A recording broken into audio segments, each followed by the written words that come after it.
महादेवाचे पूजन करते वेळेस शिवपुराणानुसार या 9 गोष्टी प्रत्येकाला माहीत हव्यात. नमस्कार मित्रांनो, श्रावण महिना हा हिंदू धर्मातील अत्यंत पवित्र, शुभ आणि पुण्यदायी महिना मानला जातो. वर्षभरातील 12 महिन्यांमध्ये श्रावण महिन्याला विशेष स्थान प्राप्त झाले आहे. हा संपूर्ण महिना भगवान महादेवांना समर्पित असल्यामुळे या काळात लाखो शिवभक्त उपवास, व्रत, जप, तप, रुद्राभिषेक आणि शिवपूजा करून भगवान शंकरांची कृपा मिळवण्याचा प्रयत्न करतात. असे मानले जाते की श्रावण महिन्यात भक्तिभावाने केलेली शिवाराधना अनेक पटींनी अधिक फलदायी ठरते. या महिन्यात भगवान शिव अत्यंत प्रसन्न असतात आणि श्रद्धेने केलेली पूजा, अभिषेक व प्रार्थना स्वीकारून भक्तांच्या मनोकामना पूर्ण करतात. त्यामुळे प्रत्येक शिवभक्ताने या महिन्यात पूजा करताना काही महत्त्वाचे नियम आणि पूजेची योग्य पद्धत जाणून घेणे आवश्यक आहे. सर्वप्रथम शिवपूजा करताना बसण्याच्या दिशेचे विशेष महत्त्व सांगितले जाते. शास्त्रानुसार भगवान शिवांची पूजा करताना शिवलिंगाच्या दक्षिण बाजूला बसावे आणि आपले मुख उत्तरेकडे असावे.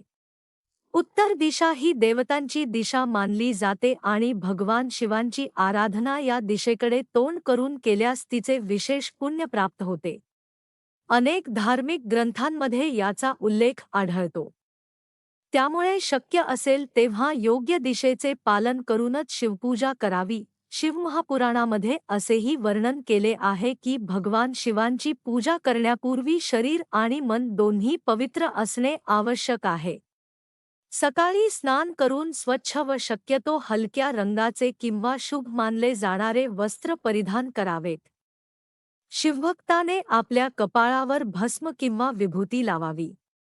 भस्म हे वैराग्य, पवित्रता आणि जीवनाच्या क्षणभंगुरतेचे प्रतीक मानले जाते. तसेच शक्य असल्यास रुद्राक्ष धारण करून पूजा करावी.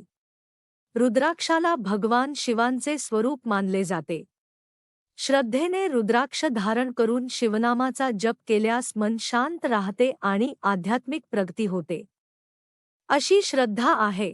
भगवान शिवांच्या पूजेमध्ये काही वस्तूंना अत्यंत महत्त्व दिले गेले आहे. त्यापैकी सर्वात महत्त्वाची वस्तू म्हणजे बेलपत्र. भगवान शिवांना बेलपत्र अत्यंत प्रिय आहे. त्यामुळे शिवपूजा करताना 3 पानांचे अखंड बेलपत्र अर्पण करणे शुभ मानले जाते. जर ताजे बेलपत्र उपलब्ध नसेल तर पूर्वी अर्पण केलेले स्वच्छ धुवून पुन्हा श्रद्धेने अर्पण करण्याचीही काही ठिकाणी परंपरा सांगितली जाते. जसे भगवान विष्णूंना तुळस प्रिय आहे, तसेच भगवान शिवांना बेलपत्र अत्यंत प्रिय आहे. असे मानले जाते की सोन्याचांदीचे मोठे दान करण्यापेक्षा श्रद्धेने अर्पण केलेले एक बेलपत्र भगवान शिवांना अधिक प्रिय असते. यानंतर दुसरी महत्त्वाची गोष्ट म्हणजे जलाभिषेक. भगवान शिवांना जलाची अखंड धारा अत्यंत प्रिय मानली जाते. म्हणून घरातून स्वच्छ तांब्या किंवा लोट्यात पाणी भरून मंदिरात घेऊन जावे आणि श्रद्धेने शिवलिंगावर अर्पण करावे. काही परंपरांमध्ये त्या जलामध्ये काळे तीळ मिसळून अर्पण करण्याचेही महत्त्व सांगितले जाते. काळे तीळ पवित्र मानले जातात आणि त्यांचा उपयोग अनेक धार्मिक विधींमध्ये केला जातो.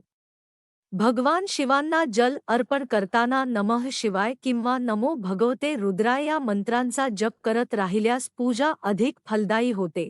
त्यानंतर चंदनाचे महत्त्व येते. भगवान शिवांना चंदनाचा सुगंध अत्यंत प्रिय असल्याचे शास्त्रात वर्णन आहे. त्यामुळे अभिषेक पूर्ण झाल्यानंतर शिवलिंगावर चंदनाचा टिळा लावावा किंवा चंदनाने हे शुभ चिन्ह काढावे.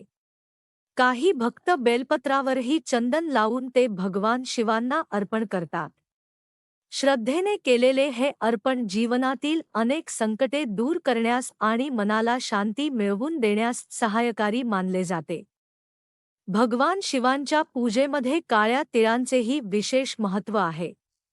असे मानले जाते की शिवलिंगावर काळे तीळ अर्पण केल्याने अनेक यज्ञांचे पुण्य प्राप्त होते. विशेषतः 108 काळे तीळ नमो भगवते रुद्राय या मंत्राचा जप करत अर्पण केल्यास सौभाग्य, आरोग्य आणि समृद्धीची प्राप्ती होते. अशी श्रद्धा आहे.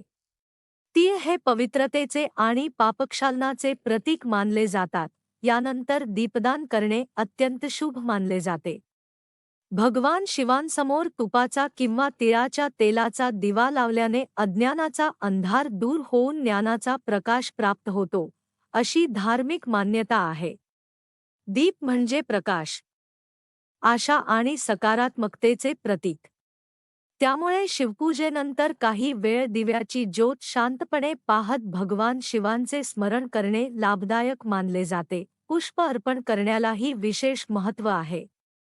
भगवान शिवांना विविध प्रकारची सुगंधी फुले अर्पण केली जातात. मात्र केवड्याचे फूल अर्पण करू नये, अशी परंपरा अनेक ठिकाणी सांगितली जाते. त्या व्यतिरिक्त उपलब्ध असलेली कोणतीही स्वच्छ, ताजी आणि सुगंधी फुले भक्तिभावाने अर्पण करू शकता. भगवान शिवांना फुलांची किंमत नसून भक्ताच्या मनातील श्रद्धा अधिक महत्त्वाची असते. पूजेमध्ये नैवेद्य अर्पण करणेही आवश्यक मानले जाते. भगवान शिवांना खीर, गूळ, साखर, फळे किंवा इतर सात्विक पदार्थ अर्पण केले जातात. जर खीर तयार करणे शक्य नसेल, तर साधा गूळही श्रद्धेने अर्पण करता येतो. नैवेद्य अर्पण करताना तो पूर्ण भक्तिभावाने अर्पण करावा आणि नंतर प्रसाद म्हणून कुटुंबियांमध्ये वाटावा. शिवपूजा करताना आणखी एक महत्त्वाचा नियम म्हणजे पूजा शक्यतो बसून करावी. उभे राहून घाईघाईत पूजा करण्याऐवजी शांतपणे, एकाग्रतेने आणि मनापासून पूजा केल्यास तिचे अधिक चांगले फळ मिळते. जल अर्पण करतानाही शांत मनाने मंत्रांचा उच्चार करत अभिषेक करावा. मंदिरामध्ये गेल्यानंतर पूजेचा क्रमही महत्त्वाचा मानला जातो. सर्वप्रथम नंदी महाराजांना नमस्कार करून त्यांचे पूजन करावे. त्यानंतर श्रीगणेशाचे स्मरण करून पूजा करावी. मग भगवान शिवांच्या परिवारातील माता पार्वती, श्री कार्तिकेय आणि भगवान गणेश यांना नमस्कार करावा. काही परंपरांमध्ये अशोकसुंदरी देवीचेही स्मरण केले जाते. त्यानंतर जलाधारीमध्ये जल अर्पण करून शिवलिंगावर अभिषेक करावा. या क्रमाने पूजा केल्यास शिवपरिवाराची कृपा प्राप्त होते, अशी श्रद्धा आहे. पूजा पूर्ण झाल्यानंतर लगेच निघून जाऊ नये. काही वेळ मंदिरात किंवा शांत ठिकाणी बसून भगवान शिवांच्या मंत्रांचा जप करावा. नमः शिवाय हा पंचाक्षरी मंत्र अत्यंत प्रभावी मानला जातो.